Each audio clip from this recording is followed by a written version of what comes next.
It's the end of the day with Ray. Hello, my friends. We see on the Sharp Interactive board, I got Xerox HP, FUJIFILM. Down here's a video of me. This was back in December of 2018. It says HP should buy Xerox.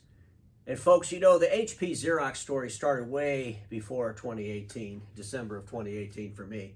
It started in the fall of 2017 when I spoke in Zhuhai, China at the REMAX Summit. And I told the audience HP should go buy Xerox, and I explained my thinking. HP being the largest provider of print equipment in the world, Xerox being the largest supplier of print equipment, its supplies and its services directly to end users in the world.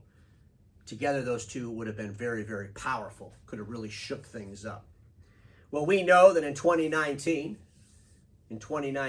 Carl Icahn, John Vicentin, may he rest in peace, and the Xerox team did a bold thing.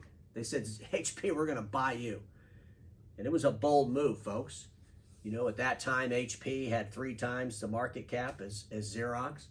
And there was a lot of people saying this is crazy. But at the end of the day, I believe it was the boldness. It would have been awesome had they done it. And I believe that HP missed a big opportunity. And as we see today with what's going on over there at HP and how the investors are starting to look at HP in a whole different way, as their stock completely falls off the cliff. And I'm not letting Xerox off the hook, by the way, because their stock's not doing very well either. I'll talk about that in a second. But folks, the bottom line is our industry has to consolidate. Has to consolidate, and it needs to do it quickly. And there's some things that these actors have to get through. And I think a lot of times, well, a global pandemic, the awareness of end users that they don't need the product, a lot of these things are starting to line up in a way that might make people think about things a little bit different. But let's go back in time a little bit, folks, because, you know, back when Xerox made the attempt to buy HP, I think there was 2 mindsets going on here. Let me talk about the mindset over here at HP first. I believe it was fantasized. They were fantasizing that nothing was wrong. And folks, this is still prominent in our industry today. I listened to a podcast, and I'm listening to someone in their 70s talking about how it's never been a better time for our industry. And I'm thinking, okay, are you crazy? You know, you were in the industry in the 80s, right? When it was really blooming, right? It was going crazy. People were getting really, really rich. And now you're telling people there's never been a better time? I assure you, there's never been a better time in our industry for our industry to slap itself in the face and say, oh my God, what are we going to do besides print? There's never been a better time in our industry for our friends to go through some real pain of building new business plans and hiring different people and changing the whole damn game. Those are opportunities, but it's not like it's going to be a fun time. There's a lot of pain that has to take place, and I believe there's a lot of people out there that live in these fantasy mindsets, and I think HP was one of them back then. Oh, there's nothing wrong. We're the biggest in the world. We can do whatever we want. We're going to go on forever. And look at HP today, they're fighting customers for business, right? Just like everybody else. And, you know, I call it the hostage partnerships with both end users and dealers, the Amplify agreement. You know, if HP and Xerox had come together back then, they wouldn't even have needed the Amplify agreement. There would have been no reason in the world to hold people accountable, to give them all the data and all this crazy stuff. They would be part of the largest footprint direct to end users in the world, along with all the rest of their channel business. They really missed the boat on this, folks. I think about Xerox. They knew there was an issue. We got to do something different. We got to do something bold. We got to get the right amount of value for our company. Because they saw it. The value to Xerox is what? They're a service deliverable to end users, the largest in the world. That's extremely valuable. But they had to go and they started cutting costs. Everybody has to cut costs, and cutting costs is only going to increase, folks. Those of you that don't think there's going to be more pain in cutting costs, wake up, because it's coming. Realigning street distribution. We saw what they had to do with global. Folks, there's a lot of things that have to happen in the industry with all the OEMs and with all the major players. A lot of things are going to happen, and a lot of these things are going to be extremely painful. And they're realigning their OEM relationships. And folks, let me just share some of my slides here with you. So when I think of Xerox, and I've said this before, they're the world's largest print end user support sales agent, right? They're in the world. They deliver a product, supply the product, and service the product. Currently, that product is mostly print. But when I look at what's going on over there at Xerox, they're a value-added service-centric deliverable. They bring value to whatever product it is, and they bring that value by delivering that into the end user's office, if you will. And they provide those end users and those businesses services. They got Fiddle, Xerox Financial Service, $3 billion in assets. That's a large leasing finance partner for end users, okay? It's got some substance there. They got Care AR, and we all know I'm a big fan of augmented reality. Well, augmented reality, folks, is the future of service, whether you like it or not. AI, augmented reality, is the future of service. Expert on demand is the future of service. Okay? Is it a $7 billion business today? No, not anywhere near that. Some folks like to say, well, Ray, augmented reality is only a small part of Xerox's overall business. Yeah, you're right, it is. But let me ask you all a question. Do you believe that people are going to print more in the future? Or do you believe people are going to fix things, and whatever those things are, they're going to fix them with augmented reality and AI? I think you'd have to be a nut to say they're going to print more in the future versus they're probably going to use augmented reality more in the future. You see my point? They have Park Innovation Business. You know, there's a product in that Park Innovation Novelty software solution. And folks, you know, by the way, let me say this. Park Innovation Business Unit for Xerox, that's a place where you experiment, okay?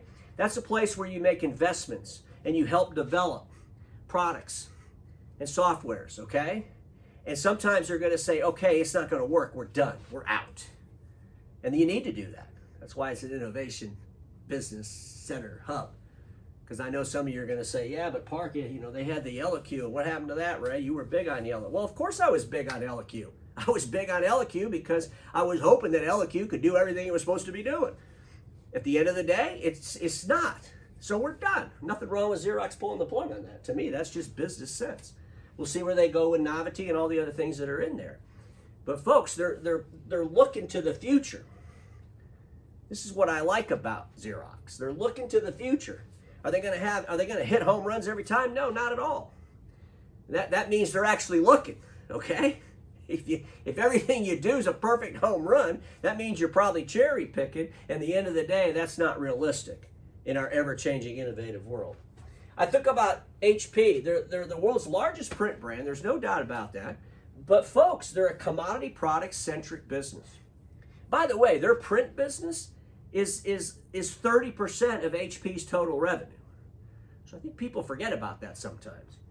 70% of HP's revenue comes from personal systems. That's more of a commodity than print. Notebooks? Come on, folks. The pressure on that business, once the supply crisis is eased up and the chip crisis and we can actually get products made, the competition in that personal systems business for HP is going to be brutal. But folks, everything they do is a commodity.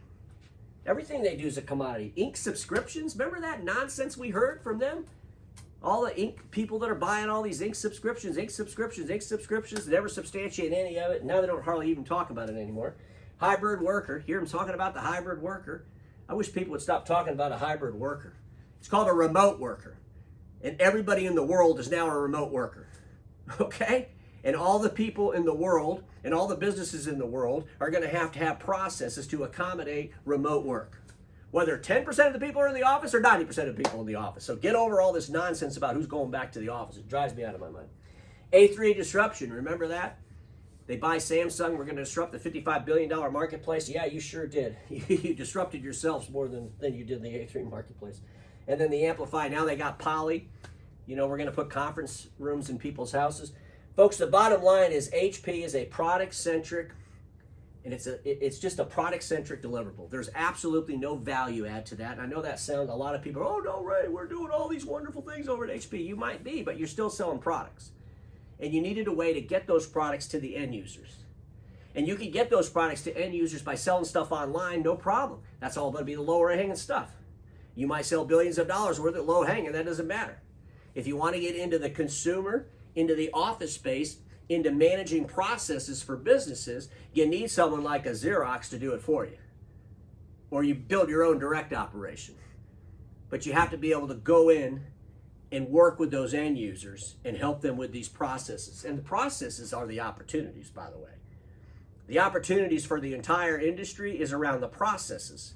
The problem is, how does an industry that's been selling a product for the most part start selling processes, monetizing processes profitably? Lots to think about in our changing world. But folks, you know, back when they decided to do this bid, one of the things that HP kept saying was that, hey, you know, we're 3 times the market cap, blah, blah, blah. Just out of curiosity, I wanted to look at that. So back in those days, it was $29 billion was the HP market cap. So the HP market cap was $29 billion when Xerox said they wanted to buy them. Today, it's sitting on $26 billion. So it's not like it grew, okay? It's not like they were going to change the world staying by themselves. They're feeling the pinch like everybody else. And even without COVID, quite honestly, I believe this. If COVID hadn't hit, I believe HP would be in worse shape because they wouldn't have had the bump in the personal systems business with notebooks. The bump in the notebooks was bigger, way bigger, than any kind of bump of people putting printers in their houses. So had COVID not happened, I believe the investors at HP would have had an awareness to look at them a little bit harder, probably 2 years ago. Just something to think about. So folks, you know, the one thing that Eureka got right, back when he was talking about, you know, we're going to keep this, oh, we're no way in the world, there's no way Xerox is buying us. I mean, it was brutal going back and forth. Y'all remember those days. But he said they were going to buy $15 billion of their stock back, and he accomplished that. He's at $15.3 billion. I truly believe that Eureka Loris's mission since 2019 was to buy back stock. Because he was spot on. That's the one thing he said he would do, he did. And I believe that the buybacks that HP made since 2019 are going to go down in history as the worst corporate decision of stock buybacks ever. It's going to rank right up there, folks. It's not a good decision. They bought their stock back because they thought it was undervalued. If you do the math on that, they're in that for about 28 bucks a share. Every $5 a share it drops is $2.7 billion. HP is going to start publishing their quarterly numbers pretty soon again. We're going to see a hit in the PC, the personal systems. We're going to see a hit in the supply business on the print. We already have investors talking about the PC business for all the PC players. We already see investors now really starting to question print, talking about how it's declined 20% in businesses since pre-COVID. Folks, there's a lot of people looking at this company like they've never looked at it before. And at the end of the day, I think that thinking their stock was way undervalued will turn out to be one of the biggest mistakes in corporate history. And I'm not letting Xerox off the hook. They went out there and bought $1.9 billion of their own stock back. And this is an issue. And I think it's an issue because when you're public, you got to do something to pacify these stockholders, these investors. You got to make them feel good. And I believe that this is why Xerox needs to go off the market. And I'll talk about that in a second. But let me just go down the record as saying I believe the buybacks over there at HP will turn out to be one of the biggest disasters in business history. So let's look at HP really quick. Personal systems, okay? Personal systems is 69% of the total company, and this was quarter 3 for FY22, by the way. And their printing business 30%. But look at this: supply revenue down 9%. They already warned that could be double digits going forward for the next few quarters. I mean, folks, when the investors took their eye off the ball of print, they stopped looking at print, in my opinion, as they watched the personal systems kind of get all this growth that they had over the last couple of years through COVID. And they just took their eye off the print business. Guess what? Their eyes are back on the print business, and on top of that, they see the personal systems fall. And this is going to be a big deal for HP. And they don't have, I don't think they can overcome it because their leadership spent the last 3.5, 4 years just running out buying their stock back. That was their priority. And, you know, they made some investments. Poly, I just don't get it. That's not going to change the world. And they haven't been able to do anything with the A3 disruption. Where's the accountability to that? Wouldn't it be nice if they actually had a share? Hey, we bought Samsung for this much money, and here's where we're at today with all of that base. Here's how much we grew it. They don't really talk about that. There's probably a reason.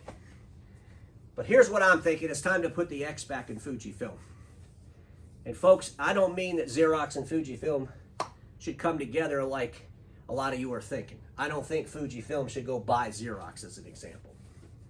I think Xerox is a company that sells a product, supplies that product, and services that product to end user. Fujifilm is an OEM, is a manufacturer of print products. They're doing some other things in that group. But at the end of the day, Xerox is Fuji's largest customer. And I know that Fujifilm, they want to come here in the United States, they want to start setting up dealers and all this kind of stuff, but I think if they do that, it'll be a big mistake. And I don't know how it works. So you're going to get a dealer to stop buying Konicas and buy yours. You're going to get a Xerox dealer to become a dealer for you. I mean, whatever you got to do, the cost trying to do that is going to be way more than trying to figure out how to work out a relationship with your largest customer, figure out how this thing works. And I have a suggestion. I'll share that in a little bit. But folks, let's look at Fujifilm really quick here. So this is their Q1 FY 2022, and I'm going to start, talking about Fujifilm's financials along with all the rest of them as they're published. But this was interesting to me. So for Q1 FY 2022, they did 4.5 billion, and their revenue for the FY 22, their projections are at 19.2 billion. Pretty good sized company, wouldn't you say? If you do the run rate, let me just look at their print business. So if you look at their print business in FY 2021, they did 5.1 billion. Their print business falls in the business innovation group. And both 5.1 billion is a lot of business in the print business, okay? And they do a lot of business with Xerox, okay?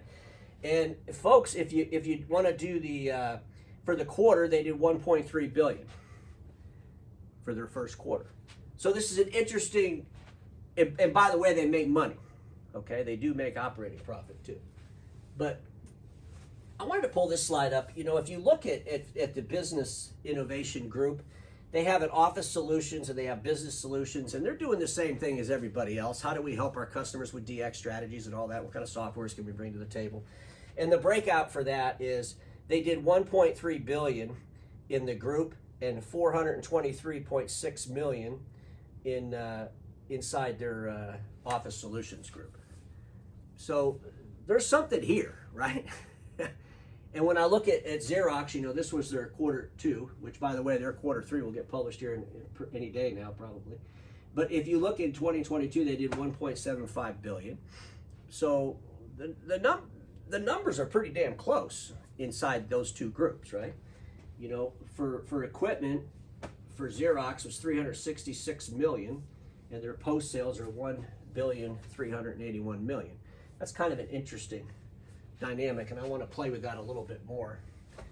I looked at Xerox and I went through their whole 2021 by quarter, and look at their equipment. Equipment is 381 million, 429 million, 387 million, 384 million. So for 2021 in equipment, Xerox did 1,581 million. In post sales, they did 5,457 million. I think that's kind of amazing. And so when you think about that, they have a massive footprint of servicing going on. And that's a lot of money.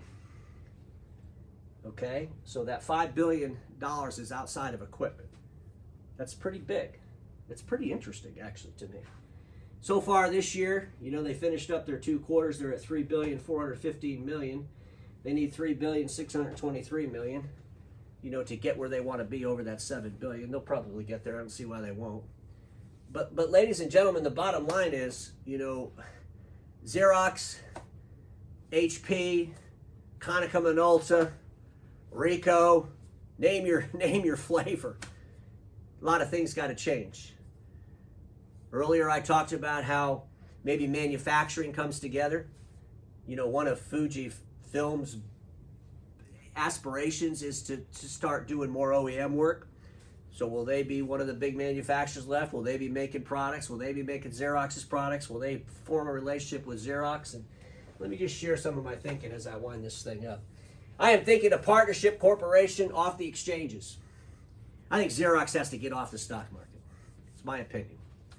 I think Xerox needs to get with Fujifilm. They need to do some kind of a joint venture, take it off the market, take Xerox off the market, let Xerox develop itself, reinvent itself. People look at Xerox as a print provider, and as the industry and as the world starts thinking about print, and they started thinking about where they want to invest, print's going to be not on the top of the list. I'm just saying it's a reality. We all get it, right? We have to face realities.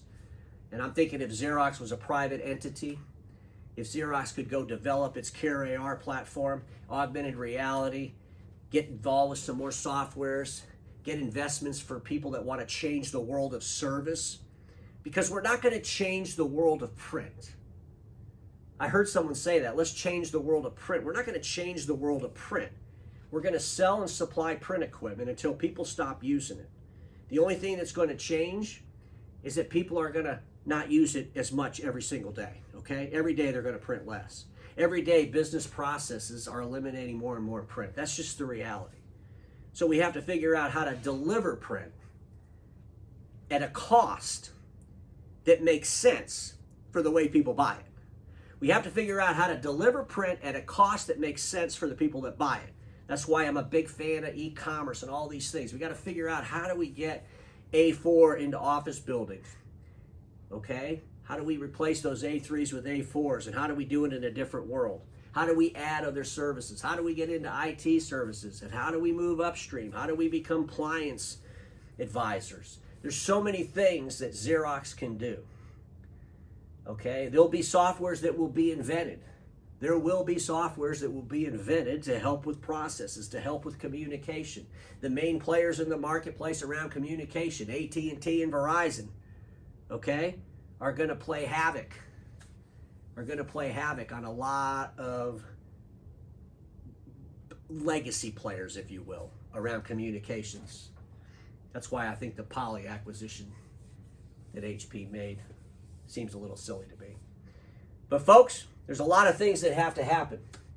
FUJIFILM A3 manufacturing and business process innovations delivered through the largest service direct-to-end platform in the world, I think could have something.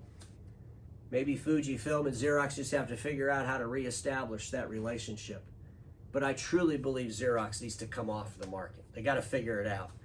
They got to go private. They got to get away from that quarterly scrutinization. They got to stop buying back shares. They just got to focus on figuring out how to deliver services to end users in our ever-changing world. Just some things to think about, my friends, because we all know this. Status quo is the killer of all that'll be invented. Don't get stuck in status quo.